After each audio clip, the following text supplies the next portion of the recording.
بسم اللہ الرحمن الرحیم۔ السلام علیکم اسٹوڈنٹس، آج کی اس ویڈیو میں ہم انشاءاللہ تعالی جماعت دہم اسلامیات لازمی کا دوسرا ماڈل پیپر ڈسکس کریں گے۔ جماعت دہم اسلامیات لازمی کا پیپر 4 حصوں پر مشتمل ہوتا ہے۔ پہلا حصہ آبجیکٹیوز اور ایم سی کیوز کا ہوتا ہے، دوسرا حصہ مختصر سوالات پر مشتمل ہوتا ہے، تیسرا حصہ تفصیلی سوالات پر مشتمل ہوتا ہے، چوتھا حصہ سورۃ الاحزاب اور سورۃ الممتحنہ کی آیات کا ترجمہ اور حدیث کا ترجمہ، تشریح اور عملی زندگی سے تعلق پر مشتمل ہوتا ہے۔ تو آئیے پہلا حصہ یعنی ایم سی کیوز کو شروع کرتے ہیں۔ پہلا ایم سی کیو ہے، جمعہ کے دن غسل کرنا فرض ہے، واجب ہے، مسنون ہے، مکروہ ہے؟ تو اس کا صحیح جواب ہے جمعہ کے دن غسل کرنا مسنون ہے۔ دوسرا ایم سی کیو ہے، ہلم الینا کے معنی ہے چلے آؤ، بیٹھ جاؤ، ہمارے پاس آؤ، دور ہو جاؤ؟ تو اس کا صحیح جواب ہے ہمارے پاس آؤ۔ تیسرا ایم سی کیو ہے، دوران وضو کلی کرنا سنت ہے۔ چوتھا ایم سی کیو ہے، والخاشعات کا مطلب ہے فروتنی کرنے والی عورتیں۔ پانچواں ایم سی کیو ہے، صبر کے معنی ہے برداشت کرنا۔ چھٹا ایم سی کیو ہے، مبشرا و نذیرا کا مطلب ہے خوشخبری اور ڈر سنانے والا۔ ساتواں ایم سی کیو ہے، وضو کرتے وقت چہرہ دھونا فرض ہے۔ آٹھواں ایم سی کیو ہے، لفظ احسان کس رشتے کے لیے بولا گیا ہے؟ تو اس کا صحیح جواب ہے زوجین کے لیے، یعنی میاں بیوی کے لیے لفظ احسان کا لفظ استعمال ہوا ہے۔ نواں ایم سی کیو ہے، شکر کے طریقے ہو سکتے ہیں 1، 2، 3، 4؟ تو اس کا صحیح جواب ہے 3۔ 10واں ایم سی کیو ہے، بس آپ اپنے رب کے حکم سے صبر کریں کس نبی کو کہا گیا ہے؟ تو اس کا صحیح جواب ہے حضرت ایوب علیہ السلام کو۔ ڈیئر اسٹوڈنٹس، اب اس پیپر کا دوسرا حصہ یعنی مختصر سوالات کے جوابات کی طرف چلتے ہیں۔ پہلا مختصر سوال ہے، منہ بولے بیٹوں کے بارے میں دی گئی کوئی سی 2 ہدایات تحریر کریں۔ تو اس کا جواب ہے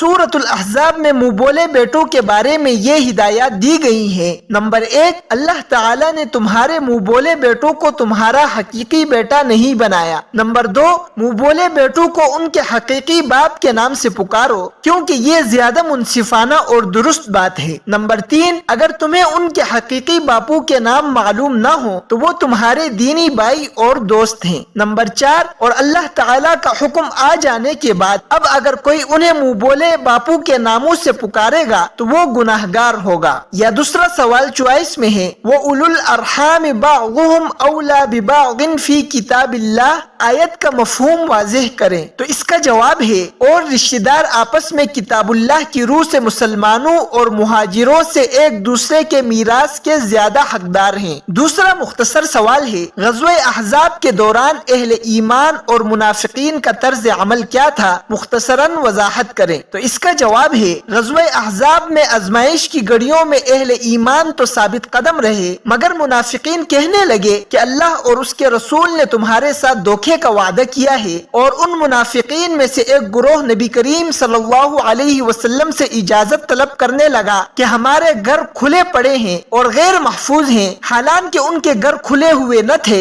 بلکہ وہ تو صرف جنگ سے فرار حاصل کرنا چاہتے تھے۔ یا دوسرا سوال چوائس میں ہے، وضو کے دوران کن اعضاء کو دھونا فرض ہے؟ تو اس کا جواب ہے کہ وضو کے دوران ان 4 اعضاء کا دھونا فرض ہے۔ نمبر 1، چہرے کا دھونا۔ نمبر 2، کوہنیوں سمیت ہاتھوں کو دھونا۔ نمبر 3، سر کا مسح کرنا۔ نمبر 4، ٹخنوں سمیت پاؤں دھونا۔ تیسرا مختصر سوال ہے، صبر پر ایک آیت اور ایک ہی آیت شکر کی فضیلت پر تحریر کریں۔ تو اس کا جواب ہے، صبر کی آیت ہے اعوذ باللہ من الشیطان الرجیم بسم اللہ الرحمن الرحیم ان اللہ مع الصابرین۔ ترجمہ، بے شک اللہ صبر کرنے والوں کے ساتھ ہے۔ سورۃ البقرہ آیت نمبر 153۔ شکر کی آیت ہے، اللہ تعالیٰ نے فرمایا لئن شکرتم لازیدنکم، اگر تم شکر کرو گے تو تمہیں اور زیادہ دیا جائے گا۔ یا دوسرا سوال ہے ان المسلمین والمسلمات والمؤمنین والمؤمنات والی آیت مبارکہ میں کس چیز کا بیان ہے؟ نیز مسلمان مرد اور مسلمان مسلمان عورتوں کے لیے کس اجر کی نوید سنائی گئی ہے؟ تو اس کا جواب ہے اس آیت میں مسلمان مردوں اور عورتوں کے اوصاف بیان کیے گئے ہیں اور آیت میں انہیں بخشش اور اجر عظیم کی نوید سنائی گئی ہے۔ چوتھا مختصر سوال ہے ما کان محمد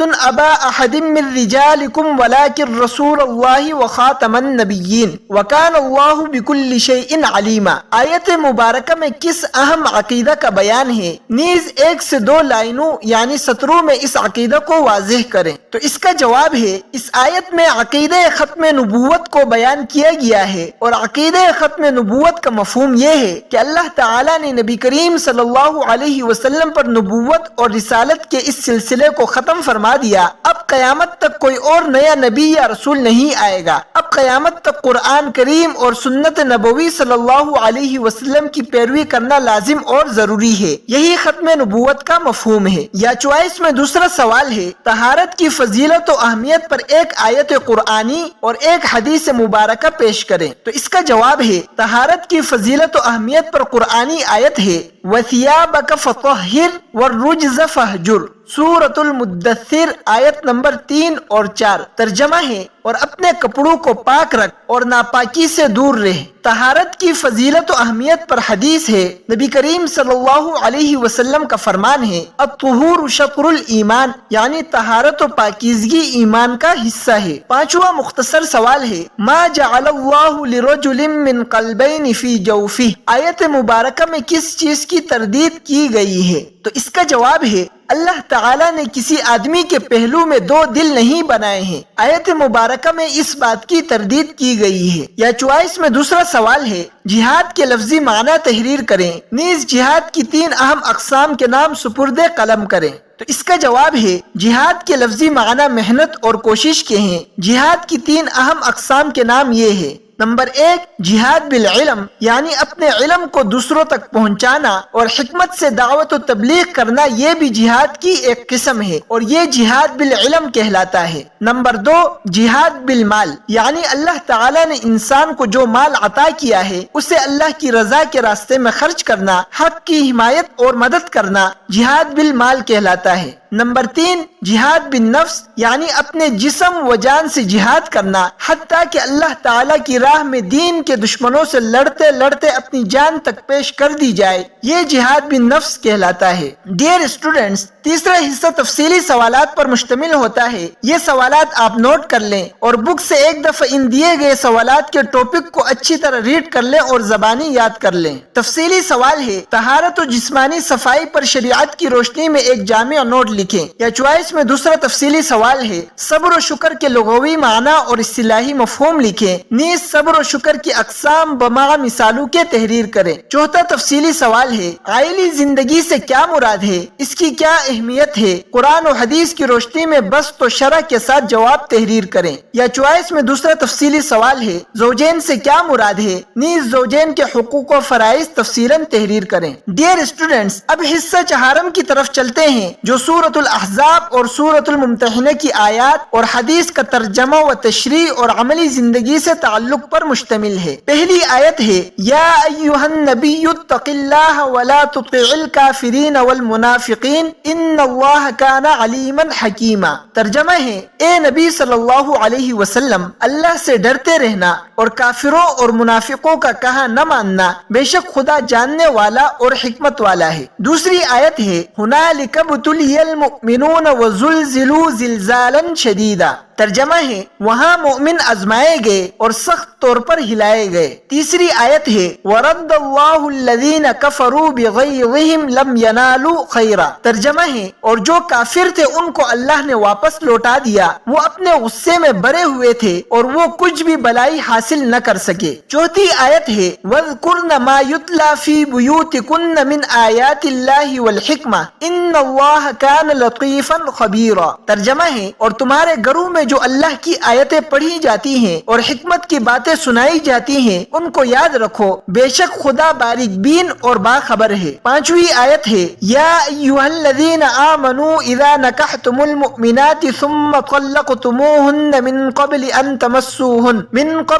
تمسوهن فما لكم عليهن من عدة تعتدونها۔ ترجمہ ہے، اے ایمان والو، جب تم مومن عورتوں سے نکاح کر کے ان کو ہاتھ لگانے سے پہلے طلاق دے دو تو تمہیں کوئی اختیار حاصل نہیں کہ ان سے عدت پوری کراؤ۔ ڈیئر اسٹوڈنٹس، سوال نمبر 6 حدیث کا ترجمہ، تشریح اور عملی زندگی سے تعلق پر مشتمل ہے۔ پہلی حدیث ہے، من تخطى رقاب الناس یوم الجمعۃ اتخذ جسرا الى جہنم۔ ترجمہ ہے، جو شخص جمعہ کے دن لوگوں کی گردنوں پر سے پھلانگ کر گیا گویا اس نے جہنم کی طرف پل بنایا۔ اس حدیث کا ہماری عملی زندگی سے تعلق یہ ہے کہ جو شخص آداب جمعہ کا خیال نہیں رکھتا ہے، جمعہ کے دن آداب مجلس کا خیال نہیں رکھتا ہے، تو گویا کہ وہ جہنم کی طرف پل بناتا ہے۔ لہٰذا ہمیں چاہیے کہ جب جمعہ کا خطبہ چل رہا ہو تو اسے خاموشی سے سنیں اور جہاں جگہ مل جائے وہیں بیٹھ جائیں۔ یا چوائس میں دوسری حدیث ہے، اذا قلت لصاحبك يوم الجمعۃ